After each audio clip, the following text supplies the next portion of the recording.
Olá, seja bem-vindo. Estou aqui para apresentar a aula de pesquisa operacional, simulação, na data de 20 de novembro de 2020. Então, vamos lá, gente. Eu vou compartilhar aqui a minha tela, tá bom? Só um momentinho.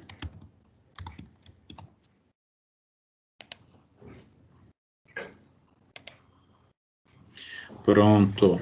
É a nossa disciplina, pesquisa operacional, simulação, disciplina que faz parte do curso de Engenharia de Produção no segundo semestre do ano de 2020. Então, vamos lá, começar.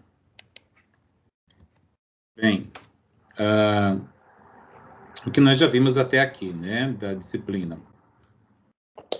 Na unidade 1, vou rabiscar aqui, vimos uma introdução à simulação. Falamos, inclusive, um pouco do software Arena. Na unidade 2 do nosso livro didático, falamos sobre programação dinâmica e programação não linear. Na unidade 3, falamos sobre cadeia de Markov, teoria de filas e método de Monte Carlo. E começamos a unidade 3, onde falamos sobre teoria dos jogos, e vamos continuar falando sobre análise de decisão e teoria de estoques, tá? Na aula anterior a esta, que foi na unidade 4, sessão 1, falamos sobre a teoria dos jogos, que é esta aqui, a unidade na qual nós estamos estudando neste momento, teoria dos jogos e análise de decisão. Vamos apresentar hoje o conteúdo que se encontra na seção 2 da unidade 4, cujo assunto é análise de decisão. Bem, eu sempre apresento isso, né, esse questionamento, porque é uma forma de fazer com que vocês não esqueçam do que tem que fazer, tá? Precisam ter feito a leitura da seção 4.2 antes deste encontro, precisam ter feito as atividades, a atividade diagnóstica, né, que é a atividade pré-aula da seção 4.2 também, são 3 questões de múltipla escolha que vocês devem responder, certo? Depois de fazer a leitura da seção 4.2 e também da leitura da web-aula da mesma sessão, tá bom? E aí vocês fazem as 3 questões da pré-aula. Isso é uma forma de avaliar um pouco do que vocês leram, um pouco do conhecimento que vocês adquiriram ao realizar essas atividades. Para que vocês venham para a sala de aula, né, virtual, obviamente, já venham com algum conteúdo, a ponto de com que vocês contribuam para a aula, né? Inclusive, essa é uma maneira de você gerar dúvidas, né? Quando você já vem com uma certa base do que vai ser apresentado, a possibilidade de gerar dúvida ela é maior, tá? Isso já é um fato. Só um momentinho. Pronto, né? Eu abri a janela. Bem, recapitulando a aula passada, né? Na aula passada nós falamos sobre teoria dos jogos, tá certo? Então apresentamos conceitos, né, relacionados, falamos um pouco da classificação por formas, falamos da matriz de recompensas e apresentamos extensões, né, da teoria dos jogos. Citamos que é possível desenvolver a teoria, né, esse método também por programação linear, e descrevemos aplicações. Então, isso foi o que foi visto na aula passada, que foi a seção 1 da unidade 4, que fala sobre teoria dos jogos. Bem, esse é o assunto de hoje. Vamos iniciar, então, falando sobre análise de decisão, e aqui eu apresento o conceito, tá? O conceito de análise de decisão. Trata-se de um método, uma forma estruturada, que utiliza técnicas quantitativas para ajudar a escolher a melhor opção, né, uma decisão racional, quando os resultados são incertos. Isso para um problema que está sob análise. De uma forma geral, a tomada de decisão vai envolver a escolha entre alternativas possíveis ou existentes, estados da natureza, vamos já falar sobre isso, e o que se chama de resultados ou prêmios. Bem, vou apresentar aqui os elementos que compõem a análise de decisão, ou os principais elementos. O primeiro deles é o que a gente chama de alternativas, tá? Ou estratégias alternativas. São as possíveis ações que serão seguidas em relação a um determinado problema, certo? São aquelas possibilidades que existem nos problemas que são analisados. Outro elemento, tá? É o que se chama de estados da natureza. A escolha entre as alternativas vai ser feita diante de um determinado cenário, né? De cenário de incerteza, que é o caso, né? Que nós estamos avaliando. Em cada um dos resultados, isso vai ser, ele será afetado, os resultados serão afetados por fatores aleatórios e também incontroláveis, né? Incontroláveis por quem está tomando a decisão, por quem está encabeçando a resolução do problema, tá? Esses fatores ditos aleatórios, eles determinam qual situação vai ser encontrada no momento em que a alternativa de decisão for executada, ou seja, a alternativa, né, que vão levar para o que se chama de estados da natureza, tá? Então, são trajetórias que existem, mas que não tem, o tomador de decisão não tem controle, né? É o que ele vai findar sendo tomado por uma série de fatores que vão determinar aquele caminho a ser tomado. E, por fim, o último componente, né, do conjunto de elementos de uma análise de decisão, os principais, temos os resultados, né, que tratam-se das consequências ou da consequência da tomada de decisão, né, da escolha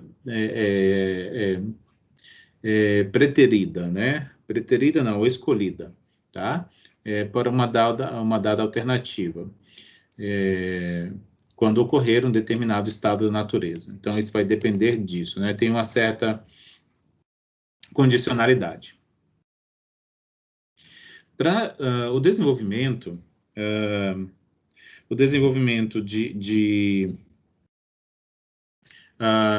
da resolução de um problema, que utiliza a análise de decisão como método de resolução, utiliza-se um conceito chamado matriz de decisão. A matriz de decisão vai conter justamente esses três componentes, esses três elementos que eu acabei de comentar, tá certo? Aqui, ó, em geral, se apresenta o que se chama de estados da natureza, tá? Estados da natureza.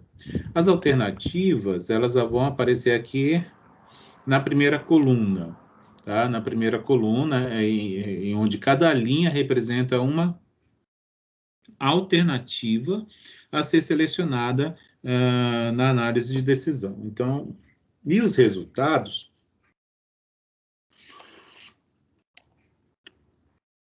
ocorrem aqui, tá? Então, aqui dentro tem os possíveis resultados que vão permitir com que a decisão seja tomada, né? Escolhe-se uma alternativa, dependendo do estado da natureza.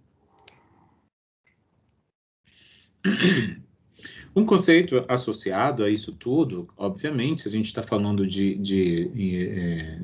incerteza, a gente vai falar sobre risco de escolha, né? Sobre risco, né? Sobre risco, que isso envolve a incerteza do problema, né? Do que envolve o problema. Bem, conceitualmente, a definição que o nosso autor traz é essa que está aqui. É a estimativa do grau de incerteza que se tem com respeito à realização dos resultados futuros que se desejam. Tá? Então, esse é o conceito de risco que vamos utilizar aqui na nossa aula. Para que eu apresentei o conceito de risco, né? Para falar sobre a tomada de decisão sob risco. Então, é uma tomada de decisão que está condicionada a um ambiente que está sob risco. O que isso quer dizer?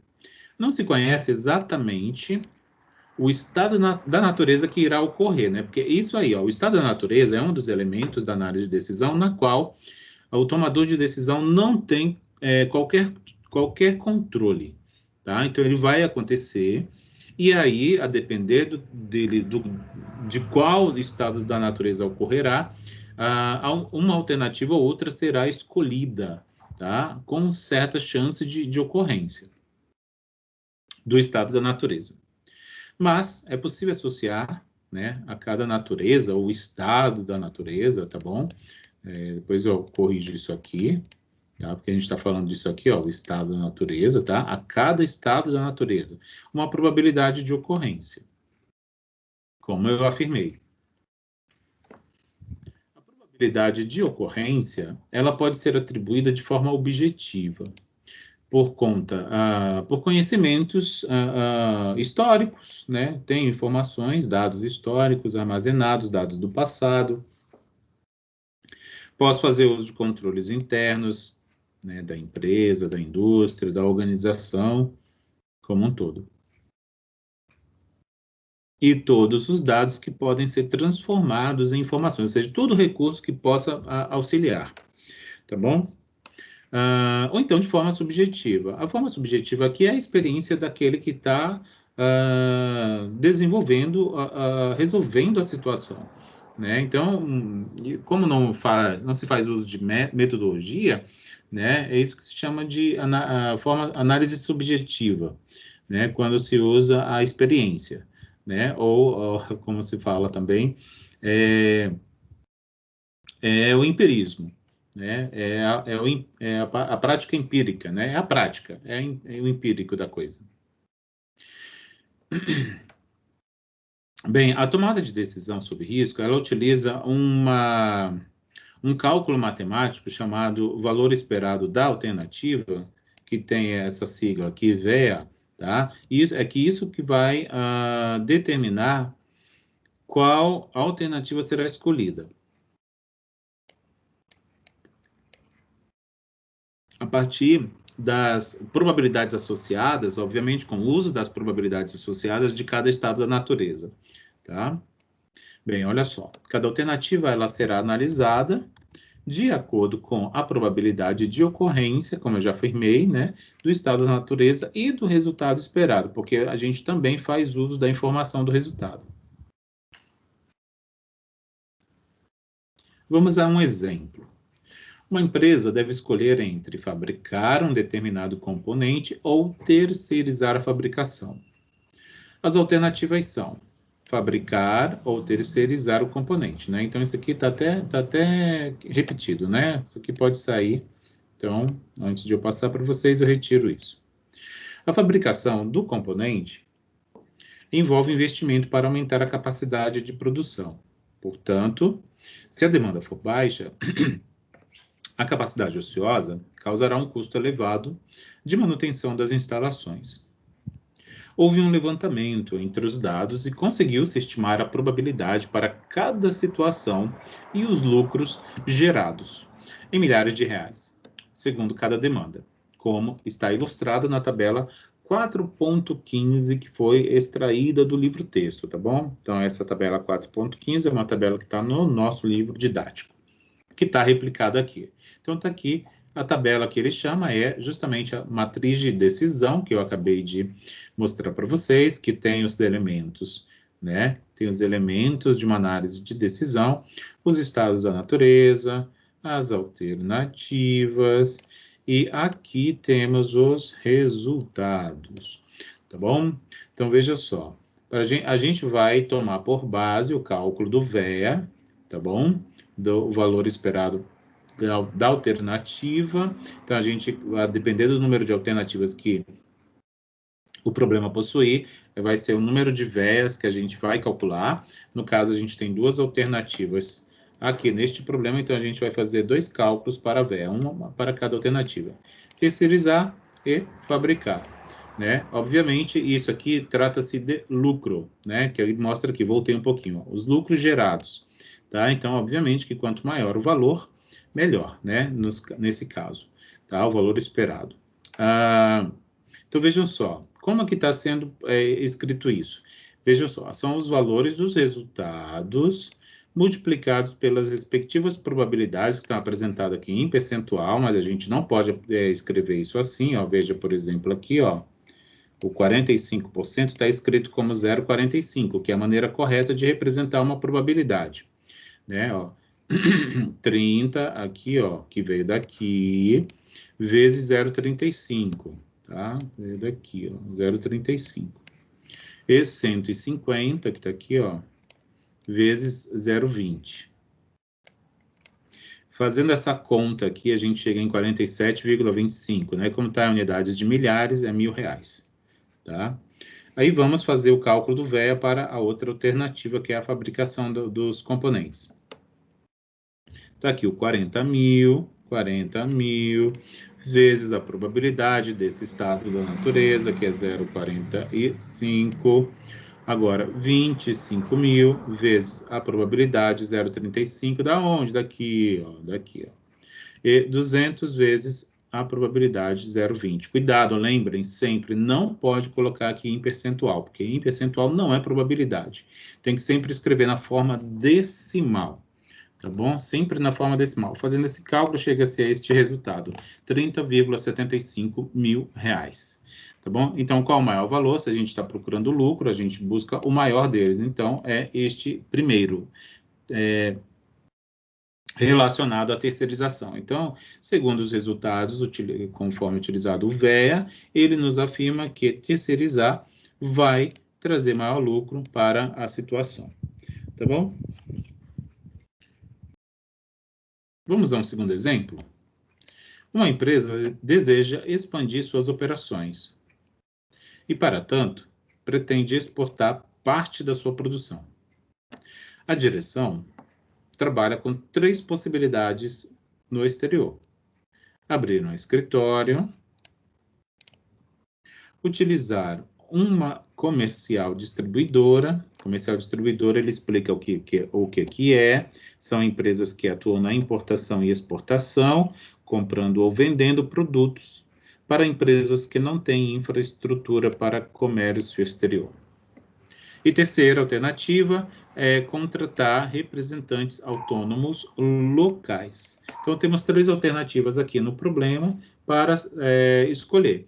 Precisamos escolher uma delas para que a empresa possa lucrar mais, né? Possa lucrar ao expandir as suas operações. A empresa considera como alta demanda quantidades acima de um determinado volume e baixa demanda quantidades abaixo de um determinado volume. Esse mesmo volume que considerou aqui para ser a alta. Então, tem um ponto de corte aí. Dependendo da demanda, os lucros obtidos são representados na matriz de decisão, apresentada na tabela 4.16. Então, vejam que aqui a matriz de decisão, a gente precisa ter essa informação dos resultados de alguma maneira. Ah, mas e se eu não tiver? Se a gente não tiver, a gente estima, né, pelo conhecimento, pela experiência, ou então a gente tem que buscar outra metodologia para tratar o problema. Por quê? Porque se não tiver essa informação, é praticamente impossível utilizar esse método. Então, está aqui a matriz. Então, vejam só, a gente tem 3 alternativas. Agora mudou, né? No exemplo 1, a gente tinha 3 estados da natureza, né? E tínhamos 2 alternativas, agora inverteu. Temos 3 alternativas e 2 estados da natureza. Ah, isso é possível? Sim, totalmente possível. Tá? Então, não necessariamente que o número de estados da natureza será um valor ou igual às alternativas. Tá? Isso vai variar muito de problema para problema. Bem, até aqui o que a gente tem de conhecimento metodológico que nos permite tomar uma decisão é o valor esperado da alternativa, então é ele que nós vamos utilizar para calcular o valor para cada alternativa do problema, tá? Para cada alternativa do problema. Então, vamos lá. Lembra lá que é o VEA, são o resultado multiplicado pela probabilidade do estado da natureza. Então, lembrando, não pode escrever em percentual, gente, olha aqui. Representa na forma decimal, que é a forma apropriada de escrever uma probabilidade.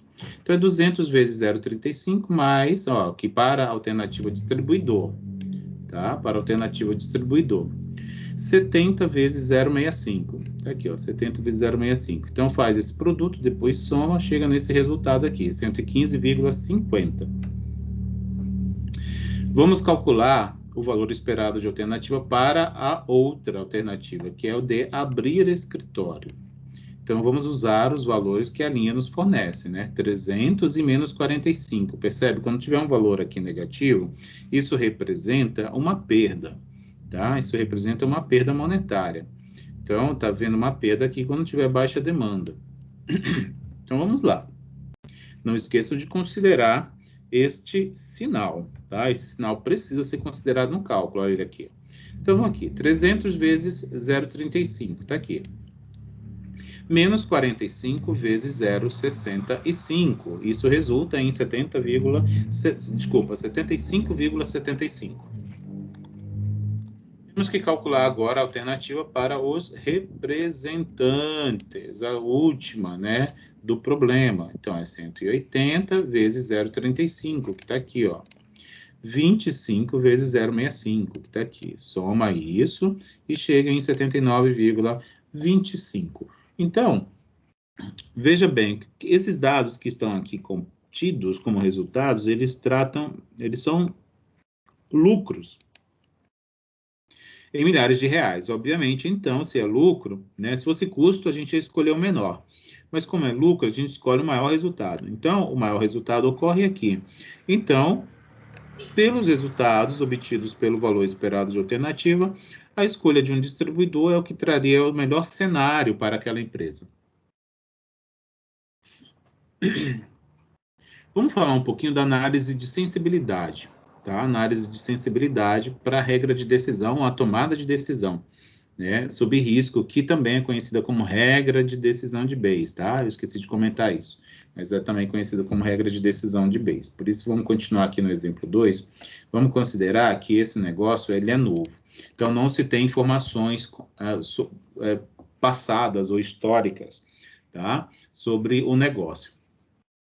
Ou seja, é completamente inédito tudo que se faz, né? Então, está se construindo uma história para aquela empresa ainda. Então, não se tem informação de passado ou guardada. Veja bem, a diretoria da empresa está insegura com as probabilidades levantadas, né? Que foram aquelas que a gente acabou de utilizar, 0,35 para alta demanda e 0,65 para baixa demanda. E aí a diretoria, né, olhou para os resultados, de repente ficou insegura de utilizar aquilo para fazer tomada de decisão, então decidiu investigar um pouco mais, a partir de uma análise de sensibilidade. Então a empresa deseja analisar o que vai acontecer com os resultados se houver variação nos valores de probabilidades, né, relacionados aos estados da natureza que representa o status da demanda, baixa ou alta. Então, veja só, vamos chamar de probabilidade P, né, que é um valor P de probabilidade, que é um valor genérico, tá bom? Porque é isso que ele quer avaliar, segundo o cenário de variação, a probabilidade de que a demanda seja alta, né? Então, o P vai ser relacionado com esse estado da natureza. E de 1 menos P, a probabilidade de se ter uma baixa demanda. E aí, a gente vai calcular alternativa para cada um dos estados da natureza, ou seja, 2, né? E na realidade, para as alternativas, perdão, são 3, que é a escolha de um distribuidor, abrir um escritório, então, contratar representantes. Isso tudo em função de P, que é essa probabilidade que a gente desconhece, até o momento que ela está variável, né? Então, lembra lá dos dados, né? A gente tinha lá os valores, né, de lucro, né, para uma alta demanda, para uma baixa demanda, né? Lembra que o P é para alta demanda, está aqui dizendo, para essa alternativa aqui de se utilizar um distribuidor.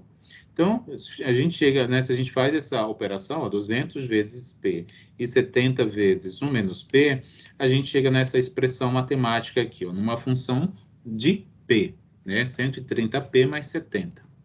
E aí, Se a gente escolhe a alternativa de abrir o escritório, a gente vai utilizar o lucro, né, quando se tem alta demanda nessa situação, e a perda quando se tem baixa demanda também nessa situação, né, multiplicado por 1 menos P. Fazendo essa conta, a gente chega nessa função, nessa expressão, 345P menos 45. Se escolhermos a alternativa de contratar representantes, mesma coisa, né? O lucro para alta demanda, o lucro para baixa demanda, multiplicado pelas respectivas probabilidades de ocorrência. Chega-se a esta expressão, 155P mais 25. Trouxe esses valores novamente para cá e mostro isso numa forma gráfica. Como que eu fiz isso? Como que faz isso, professor? Bem, esse gráfico, eu não fiz, eu copiei e recortei do livro, mas ele é muito simples de fazer. Basta ir lá no Excel, por exemplo, tá? Por exemplo, e atribuir valores aqui, ó, faixas de valores para P, tá bom? Com valores variando de 0 até 1, né? Que é onde existe uma probabilidade, né? Onde existe uma probabilidade, até 1, e substituir aqui. E aí a gente vai construir retas, porque essas funções aqui não são funções de primeiro grau, são funções de primeiro grau. E aí o gráfico de uma função de primeiro grau é uma reta. Então tem aqui 3 retas, porque é uma reta para cada alternativa. Tá bom? Então, olha só, alternativa distribuidor, tá aqui, ó, distribuidor que começa aqui, quando o P é 0, ó, quando o P é 0, esse termo aqui soma, então fica 70, por isso que começa aqui no 70. Alternativa abrir escritório, tá aqui, olha, quando o P é 0, começa lá no menos 45, ó, é menos 45, na realidade tá até meio errado aqui, né, menos 45. Representante, ó, quando o P é 0, começa no 25, né? Então tá aqui mais ou menos. Ele chama de revendedor, mas é o representante, é a mesma coisa. Perceba que essas retas, elas se cruzam em algum determinado valor de probabilidade, né? Por exemplo, aqui entre o distribuidor e abrir escritório, a gente pode traçar uma reta paralela aqui ao eixo vertical e a gente vai chegar em algum valor de probabilidade. Obviamente que não está muito reto, mas entre 0,5 e 0,6, mais ou menos. Observando esse gráfico, podemos ver que até o ponto A é esse que está aqui, tá? É a interseção. Tá? É a interseção entre a expressão da alternativa de distribuidor e de abrir escritório. Por que eu estou olhando para esse ponto? Porque parece ser o melhor cenário, né? É o que dá aqui, ó, os valores de lucro. No eixo vertical eu tenho valores para lucro. E aí, né, obviamente que isso vai para o infinito, mas a gente também não pode ir, assim, explodir o negócio, né? A gente tem que ir considerando coisas razoáveis.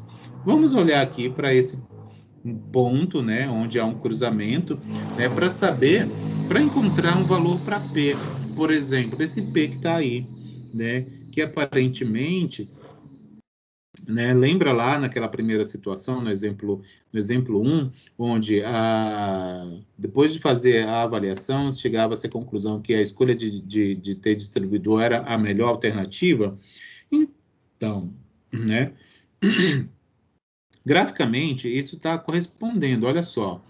Percebe que a reta do distribuidor ela está acima das outras duas nesse intervalo aqui, né? Até o ponto A, né? Desde o 0 até o ponto A, o melhor cenário é a escolha de distribuidor, porque ela é a reta que está superior às outras duas. Mas quando chega aqui nesse ponto, há um cruzamento e uma inversão de cenário, né? Por quê? Porque a reta para abrir o escritório aqui, ó, da alternativa abrir escritório, ela fica superior, ou seja, acima do distribuidor. Isso quer dizer que depois de um determinado valor de probabilidade de alta demanda, né? Porque o P é o alta demanda. O cenário, né, o método diz que a abertura de escritório passa a ser a melhor alternativa, tá? Então, tá aqui, tá escrito aqui. Bem, o valor de P, ele pode ser calculado igualando-se as retas, não as retas, mas as equações, né? as equações das retas, tá? As equações das retas, que são esta aqui, né, do distribuidor e de abrir escritório. Então, a gente pega isso e iguala com isso. Tá aqui, ó. 345, tanto faz lá ou cá, tá? Estou igualando isso com isso.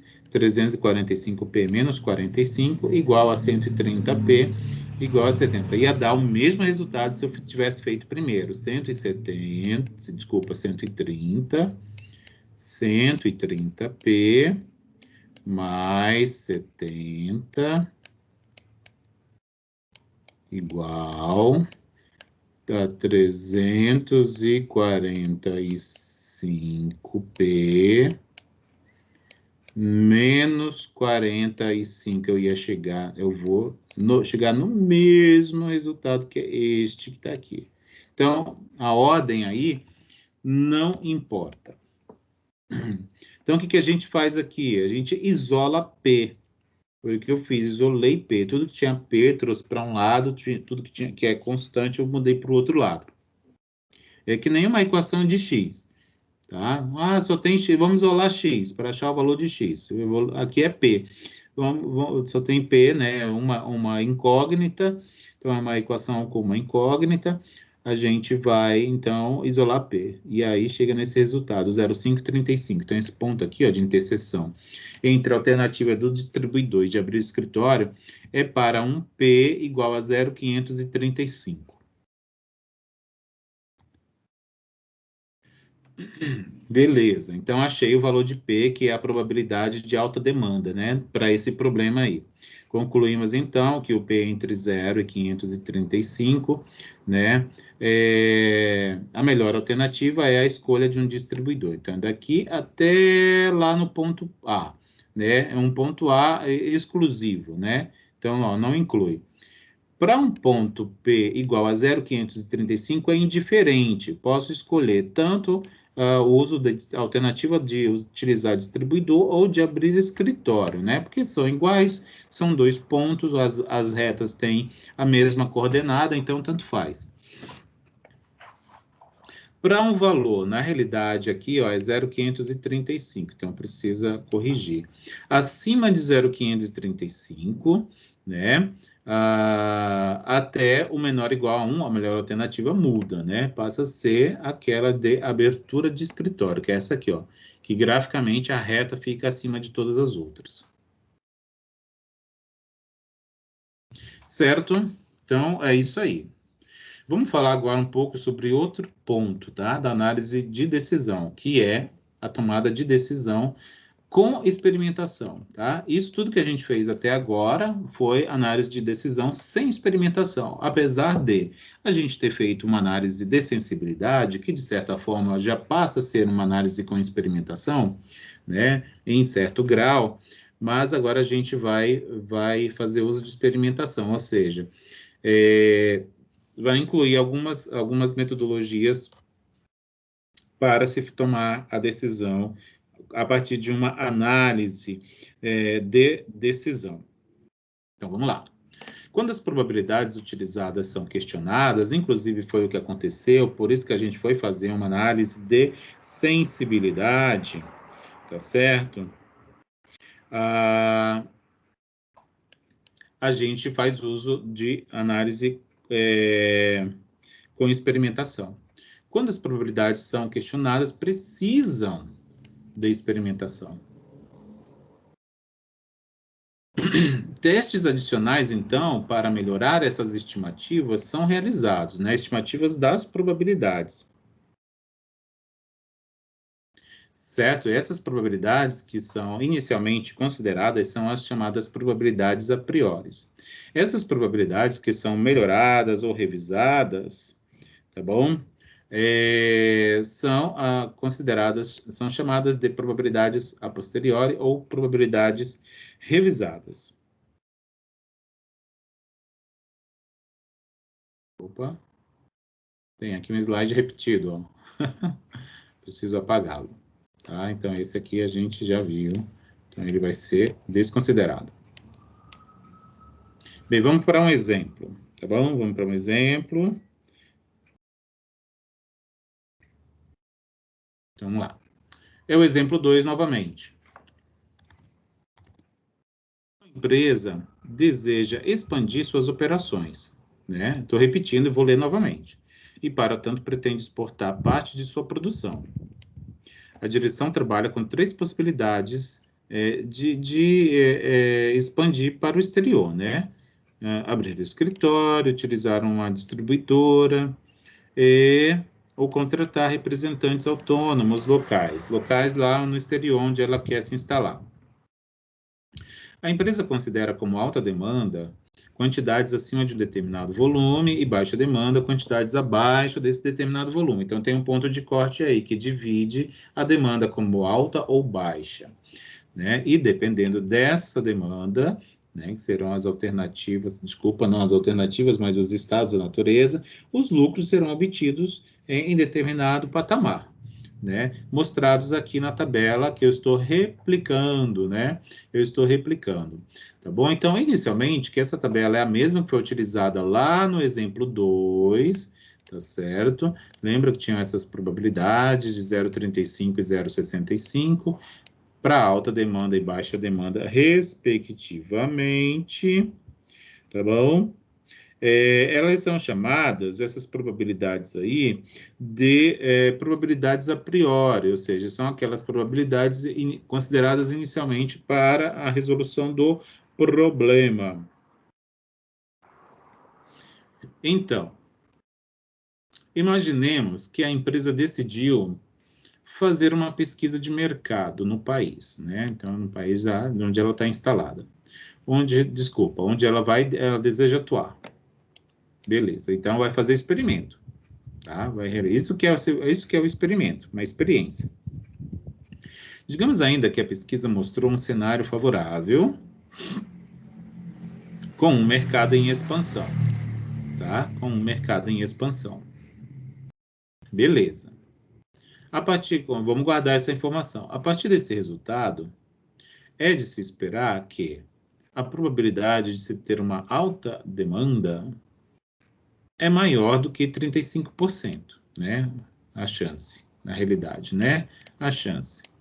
Imaginados inicialmente. A pergunta a ser respondida, então, será: qual a nova probabilidade de uma alta demanda? Então, é isso que a gente quer descobrir, né? O cenário que a gente tem é esse que está aqui, que eu estou replicando, né? Estou repetindo. Então, beleza. Então, vamos considerar aqui algumas siglas, algumas simbologias para que a gente possa dar continuidade a esse procedimento. Vamos considerar como AD a obtenção de uma alta demanda, BD a obtenção de baixa demanda lá no cenário, né? Existente. Vamos considerar como PF a sigla que representa a pesquisa de mercado favorável. Vamos considerar como PD a pesquisa de mercado desfavorável. E aí a gente começa a fazer simbologia para, notações para a probabilidades. Então, isso aqui, ó, a probabilidade de AD barra PF representa a probabilidade de alta demanda em um cenário favorável, né, encontrado na pesquisa. Essa aqui representa a probabilidade de baixa demanda em um cenário favorável, né, encontrado pela pesquisa. Então, perceba, a gente vai ter 4 situações, né? Alta demanda, favorável ou não, baixa demanda, favorável ou não. Então, isso nos fornece 4 cenários, que é o que está aqui. Alta demanda, pesquisa desfavorável. E baixa demanda, pesquisa desfavorável também. Então, para isso, a gente vai fazer uso do teorema de Bayes, ou a lei de Bayes, como chama o nosso autor do livro. Né? Lembra lá, vocês já viram isso em algum momento da trajetória de vocês no curso. Então, a probabilidade, por exemplo, de alta demanda sob um cenário favorável, ela é dada por essa expressão aqui, tá? Por essa expressão aqui. Isso aqui é uma fórmula. Então, é a interseção entre os dois, ó, interseção em alta demanda e probabilidade favorável, e embaixo é apenas a probabilidade favorável. Mas, vale lembrar que a probabilidade de cenário favorável ela pode ocorrer tanto para alta demanda quanto para baixa demanda. Então, por isso, a gente desmembra, né, pelo teorema da probabilidade total desta maneira. E aí eu desmembro aqui ainda cada uma desses termos da soma para a probabilidade favorável, desta maneira aqui também considerando o teorema de Bayes, a lei de Bayes. Então, a probabilidade de pesquisa favorável, dado que foi uma alta demanda que ocorreu, é dada por essa fórmula aqui, essa razão entre probabilidades, né, da interseção entre os dois, ó, então PF interseção com AD, e embaixo a probabilidade de AD, de alta demanda. Isso aqui a gente tem, pelo menos lá do começo a gente tem, né? E esse outro termo que está aqui, ó, PF barra BD, está aqui, ó. Então a gente vai desmembrar isso nessa fórmula, nessa razão entre probabilidades, a interseção entre os dois está aqui, ó, PF interseção BD e só o BD aqui embaixo, tá bom? A gente pode fazer uma manipulação, tá? A gente pode fazer uma manipulação da seguinte maneira, ó, pegar esse termo e trazer aqui, multiplicando, aí a gente vai ter que isso daqui, que é o que está aqui, vai ser igual a esse produto. Da mesma maneira, para esse tema aqui, ó, eu peguei esse P de baixa demanda, trouxe para cá, multiplico, ó, quem está do outro lado, a gente vai ter esse termo aqui isolado, apresentado aqui, certo? Então, beleza. Então, eu trouxe isso para cá de novo, ó, o que a gente acabou de fazer, que eu fiz ali. Vamos supor, então, a gente vai apresentar cenários. Então, a gente não está fazendo experimentação, experiência, experimentos. Então, é isso. A gente é que nem na análise lá de sensibilidade, né? Por isso que eu disse que a análise de sensibilidade, de certa maneira, é uma análise, de uma tomada de decisão com experimentação. Beleza, vamos considerar isso então. Então, olha só, esse cálculo que está aqui, ó, esse primeiro, ele está apresentado aqui. Agora, considerando essa informação que eu estou levando em conta, né? Ó, probabilidade de pesquisa favorável e uma alta demanda, a gente vai utilizar para calcular essa probabilidade que eu quero, essa possibilidade aqui, considerando essa probabilidade aqui, né? Tá? Então, é um chute. É um chute ou é um conhecimento que eu tenho? De alguma maneira, eu estou usando esse valor com base em algum conhecimento que eu tenho, tá? Algum conhecimento que eu tenho. Da mesma maneira, então tá aqui o cálculo, ó. Tá aqui, ó, esse cálculo aqui, ó, usando 0,8. 0,35, lembra que a gente tinha lá a probabilidade de alta demanda, inclusive eu citei agora há pouco? 0,35 estou trazendo lá do exemplo 1 e exemplo 2. Esse cálculo é 0,28. Guarda essa informação. Agora eu vou calcular a probabilidade desse cenário aqui, ó, da pesquisa ser favorável, mas a demanda é baixa. Tá? Eu já mostrei como a gente chegou aqui. Vou considerar que essa situação, ó, de pesquisa favorável, dado que a demanda é baixa, tem essa probabilidade. E essa informação eu vou usar para cá, né? Que, consequentemente, vem para cá. Tá bom? 0,65 eu trouxe lá do problema 1 e do problema 2. Do exemplo 1 e exemplo 2, que é uma informação que a gente tinha. A probabilidade baixa do estado da natureza de baixa demanda era 0,65. Fazendo esse produto aqui, ó, 0,65 por 0,1, a gente chega nesse resultado, 0,065. Vamos precisar dessas duas informações, porque a gente ainda não chegou onde queria, né? Na probabilidade de alta demanda, né? Partimos aqui, dado que a pesquisa é favorável, né? E uma probabilidade de baixa demanda também, numa pesquisa favorável, por exemplo. Então, tá lá, trouxe esses valores, ó, repetindo, estou repetindo. Então, a gente pode agora calcular a probabilidade de pesquisa favorável, né? Porque a gente vai ter esse valor e vai ter esse, que estão aqui, ó, e a gente vai somar. Isso me dá 0,345, tá bom? Agora a gente volta lá na equação 1. Ah, o que é a equação 1, professor? Volta lá, ó, vou voltar uns slides. Tá aqui, ó, numerei, ó. Isso aqui eu chamei de equação 1. Então, tá aqui, é isso que eu quero calcular. Alta demanda, dado que a pesquisa é favorável. Então, beleza, tá aqui, ó, volto na equação 1, tá aqui, ó, repetindo ela aqui. A gente tem, ó, de alta demanda e dado que a pesquisa é favorável, tá aqui, ó, 0,28. dividido pela probabilidade de pesquisa favorável, 0,345, a gente calculou no slide anterior, 0,345, né? Divide um pelo outro. Isso me resulta 0,812, que eu não coloquei aqui. Tá? Mas é isso, 0,812, tá? 0,812. Então, já tenho a probabilidade de uma alta demanda, dado que a pesquisa foi favorável, mas eu posso calcular também a probabilidade de baixa demanda, também considerando a pesquisa favorável. Basta fazer pelo complementar, que é 1 menos esse resultado, que está aqui, ó. Tcharam, né? 1 menos isso é 0,188. Então, a gente tem as probabilidades agora revisadas, né? Então, são probabilidades revisadas, considerando a informação da pesquisa, né? Estou levando em conta uma informação a mais aí, né? Então, isso pode ser que isso tenha melhorado esse resultado, tá bom? Então, vamos lá usar. Agora a gente vai calcular, né, qual a melhor alternativa, considerando essas probabilidades revisadas. Tá bom? Então, vamos lá. 81,2, 18, ele está usando em percentual, gente. Está aqui, ó, vou voltar. 81,2 se multiplicar por 100, 18,8 se multiplicar por 100. É só uma forma de apresentar aqui na tabela da matriz de decisão. Temos lá, considerando, né, 3 alternativas, né, que foram mostradas. Distribuidor, abrir escritório e representantes, com esses lucros e perdas. Também, isso aqui não muda.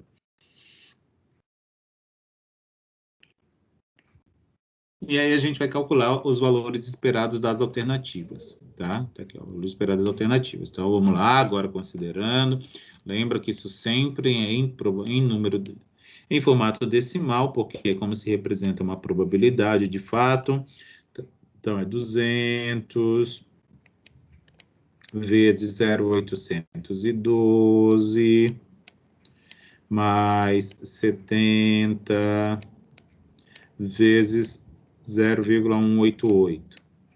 Isso me resulta neste valor. Isso aqui é um valor monetário, porque a gente tem lucros aqui, ó, em milhares de reais. Então, é 175,56. Isso para a alternativa distribuidor. Agora, vamos calcular para a alternativa abrir escritório. Então, pega lá, ó, 300 vezes 0,812, né, menos 45 vezes 18, 0,188. Fazendo essa conta aqui, né, porque a gente faz o produto e soma, a gente vai ter 235,14. E a última alternativa, que é o uso de contrato de representantes, né, 180, 0,812, 25, 0,188. 150,86. Tá? Aí a gente avalia esses resultados, escolhe o maior, porque a gente está lidando com lucro, né? Se fosse custo, escolheria o menor, e chega a essa conclusão, né? De que a alternativa de abrir escritório, então, a partir dessa revisão das probabilidades de estados da natureza, é a melhor alternativa para a empresa lucrar mais. Temos esse recurso aqui também, chamado árvore de decisão, né? É um recurso gráfico que é bastante utilizado não só na análise de decisão, mas em uma série de outros métodos ou conteúdos de análise quantitativa, né? Porque ele é muito intuitivo. Tá? É uma representação gráfica dos problemas de decisão sob risco. Então, temos aqui alguns elementos, né? Temos quadrados ou retângulos, temos aqui círculos, e temos aqui as alternativas, temos aqui os estados da natureza, e aqui temos os valores de lucros, né, associados, temos as probabilidades associadas aos estados da natureza também. Então, tudo aquilo que estava na matriz de decisão está representado agora numa forma gráfica chamada árvore de decisão. Tá? Então, esses símbolos aqui, eles têm nomes. Tá? Isso aqui são os ramos, tá? Essas linhas são os ramos. Esses círculos são chamados de nós de estados. Nossa, pelo amor. Nós de estados da natureza. Tá? Nós de estado da natureza. Então, tá aqui, temos os 3 nós aqui, referente ao exemplo 1, 2 e 3, tá? Então, essa aqui é uma árvore de decisão relacionada àquele exemplo, tá? Que tinham lá as 3 alternativas, né? Se a gente tiver mais alternativas, então vai ter mais ramos, né? Um símbolo quadrado, assim, quando ele existir, ele vai ser considerado um nó de decisão, né? Então, a partir das informações que a gente tiver, a gente vai tomar uma decisão de escolha, né? Um desses ramos aqui vai ser escolhido. Depois a gente se depara com os estados de natureza aqui existentes, a partir da escolha feita. Vamos para um exemplo.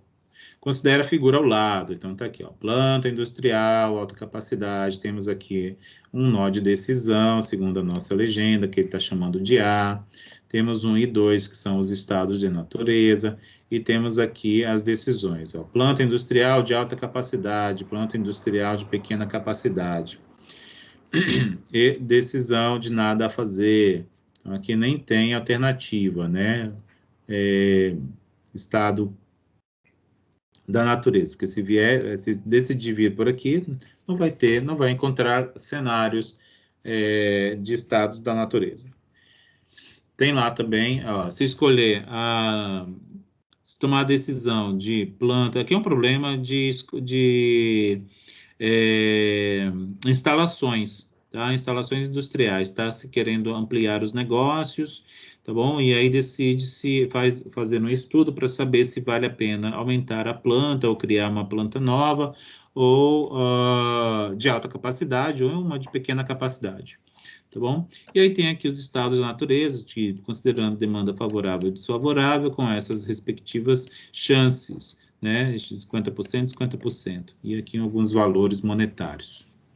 O que ele quer? Os valores monetários esperados, né? Que são os VMEs, em reais para as alternativas 1 e 2, apresentados aqui no problema de forma gráfica, a partir de uma árvore de decisão, são respectivamente. Aí tem as alternativas, esse aqui é um exercício que eu tirei do nosso livro didático, tá bom? Então, ele dá as alternativas aqui, 20 mil e 10 mil, respectivamente, né? Então, para essa alternativa e para essa, né, ele faz o cálculo, e aí por isso que a gente sempre vai ter dois valores, para 1 e para 2, alternativa 1 e 2, temos lá 20 mil e 10 mil, 10 mil e 5 mil, 5 mil e 5 mil, 5 mil e 2.500, 2.500, 2.500. Então, isso a gente vai calcular para saber qual é a alternativa correta, tá? Então, a alternativa para o 1, tá? A decisão 1, tá aqui. Então, a gente pega o quê? Pega os valores, né, de resultados, multiplica por suas respectivas probabilidades. Então, por isso que é 20 mil vezes 50% é igual a 0,5, tá aqui, ó.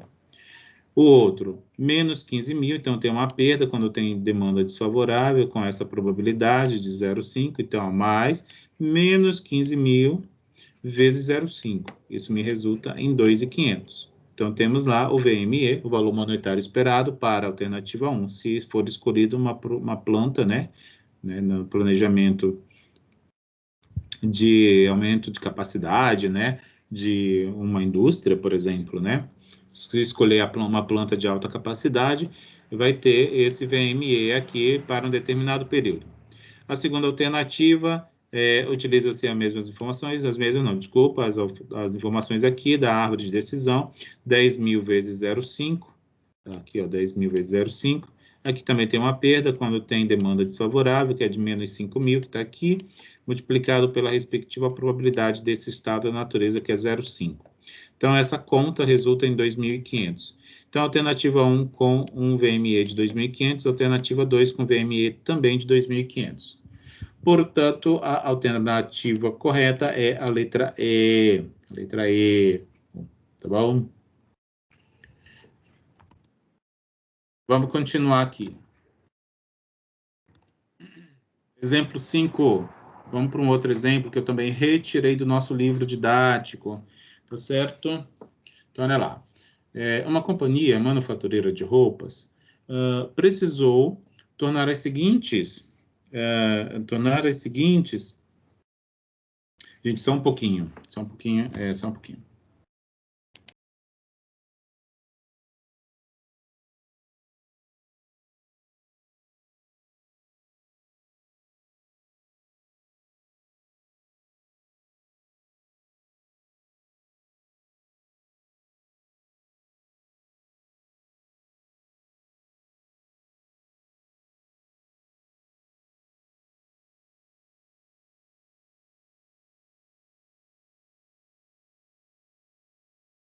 Pronto, desculpa, vamos lá. Então, olha só, exemplo 5, vamos continuar aqui, ó. Diz o seguinte: uma companhia manufatureira de roupas precisou tornar as seguintes decisões em sua estratégia de mercado. Tá aqui, ó, as duas alternativas, tá? Então, a tabela, a matriz de decisão, ela está representada aqui de uma forma mais simples, né? Mas não mudou, tá? Aqui são as alternativas e aqui são os estados da natureza e aqui são os resultados, né? Então, vamos lá. Comprar camisas de terceiro, que é isso aqui, ou então fabricá-las, que ele chama de manufaturar. Foi elaborada uma matriz de decisão, reproduzida ao lado, tá aqui, na qual o lucro é apresentado em milhares de reais. Então, o que está dentro aqui, que são os resultados, são lucros dados em reais. Observando-se a primeira linha da tabela, ou seja, com respeito à alternativa de comprar, verifique se os eventos relacionados à demanda próxima à coleção e as respectivas probabilidades. Não, desculpa, a primeira linha está aqui, ó, de demanda, tá? De demanda. Nas demais linhas, encontram-se os valores de lucros relacionados à compra ou manufatura das camisas. Aí tem uma pergunta aqui, para esse exemplo. Utilizando-se a regra de decisão de Bayes, né, que é o uso do cálculo do VME, né, o valor monetário esperado, qual a possibilidade geraria o maior lucro? Né, a possibilidade entenda aqui como alternativa, né? Tem duas alternativas. Qual das duas vai fornecer o maior lucro? É isso que ele quer saber. Então, tem as alternativas aqui, ó. Comprar as camisas com lucro esperado de 54 mil, ou seja, comprar, que ele está dizendo, letra B. Comprar as camisas com lucro esperado de 240 mil, comprar também, ele está dizendo que o VME é esse valor. Manufaturar as camisas com lucro esperado de 33 mil, então ele está dizendo que é a segunda com um determinado valor de VME. Manufaturar as camisas com lucro esperado de 210 mil, então também a segunda com o valor. E, por fim, manufaturar as camisas com valor esperado de 93 mil. Vamos ver qual é a alternativa correta. Então, vamos calcular o VME para cada alternativa. O VME para cada alternativa. Vamos calcular o VME para a alternativa comprar, né? Considerando essas demandas aqui, né? Demanda baixa, demanda média, demanda alta, com essas respectivas probabilidades de ocorrência de estados da natureza. Então, para a alternativa comprar, então pegamos os valores de lucros, 10 e 10, vezes a probabilidade, 0,5, ó, 0,5, 30, 30, vezes 0,3, vezes 0,3, e 200, 200 vezes 0,2, vezes 0,2. E a gente chega no VME de 54. Isso para a alternativa comprar, né? Isso aqui em milhares, né, de reais. Mas vamos calcular a segunda, né? A alternativa para a possibilidade de fabricar. Com as informações da matriz de decisão, ó, menos 40 vezes 0,5, 10 positivo, tá aqui, vezes 0,3, vezes 0,3, 250 vezes 0,2, 250 vezes 0,2. Isso me dá um valor de 33 mil, né, VME. Então, vamos olhar aqui. Manufaturar as camisas com 33 mil, o maior está aqui, né? Ó, qual que geraria o maior lucro? Então, a gente já nem olha para esse aqui, ó, manufaturar, né? A gente nem olha. Comprar com 54. Então, ó, é comprar. Então, essas alternativas de manufaturar a gente já esquece. Só teria alternativa A ou B, né? Mas, segundo o cálculo do VME que a gente fez, é de 54 mil, então a alternativa correta é a letra A. Ok? E é isso, gente. Essa sessão ela foi bem legalzinha, assim, eu gostei de ler. Tem bastante coisa, então pode procurar a bibliografia, que eu vou mostrar aqui já já para vocês, tá bom? O livro do Moreira, ele é bem legal, ele é bem didático, bem fácil de ler. Vamos recapitular, então, o que a gente viu até aqui, tá? Falamos sobre análise de decisão, né? Apresentamos a definição e os elementos. Falamos sobre matriz de decisão, que é um recurso muito utilizado na teoria da análise de decisão. Falamos sobre a regra de Bayes, que é justamente isso que nós usamos, né, o VME, com o uso de matriz de decisão. Tomada de decisão sob risco, né, que também está relacionado a isso aí, né, quando você tem probabilidade de ocorrência de estados da natureza. Falamos da análise de sensibilidade, isso quando nós temos certeza sobre essas probabilidades, né, de estados da natureza. Falamos da decisão com experimentação, porque tudo isso que está aqui, ó, é decisão sem experimentação. Mas quando se tem experimentação, é quando a gente vai tentar usar informações externas, né, e para analisar, para verificar como que isso impacta o cenário, tá bom? E falamos, por último, do recurso gráfico chamado análise de decisão, que é, de certa forma, uma outra maneira de representar problemas, tá? de análise de decisão e de substituição da matriz de decisão. Está aqui as referências do nosso livro-texto, e esse aqui é o livro do Moreira, que está disponibilizado para vocês lá na biblioteca virtual. Acessem para complementar essas aulas que eu trago, os slides também que eu disponibilizo para vocês, para que vocês possam consolidar mais ainda o conhecimento de vocês a respeito deste assunto, tá bom?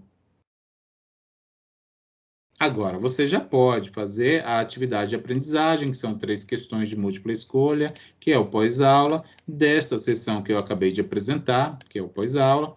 Pode já fazer a leitura da sessão 4.3, que é é o que vai ser apresentado na semana que vem, nossa última aula do semestre, do livro didático. Né? Pode fazer a leitura da web-aula também, da mesma sessão, e fazer a pré-aula da sessão 4.3, tá certo? Para que vocês venham na aula já sabendo pelo menos o que vai ser apresentado. É isso aí, tá bom? Muito obrigado e espero encontrar vocês na próxima aula.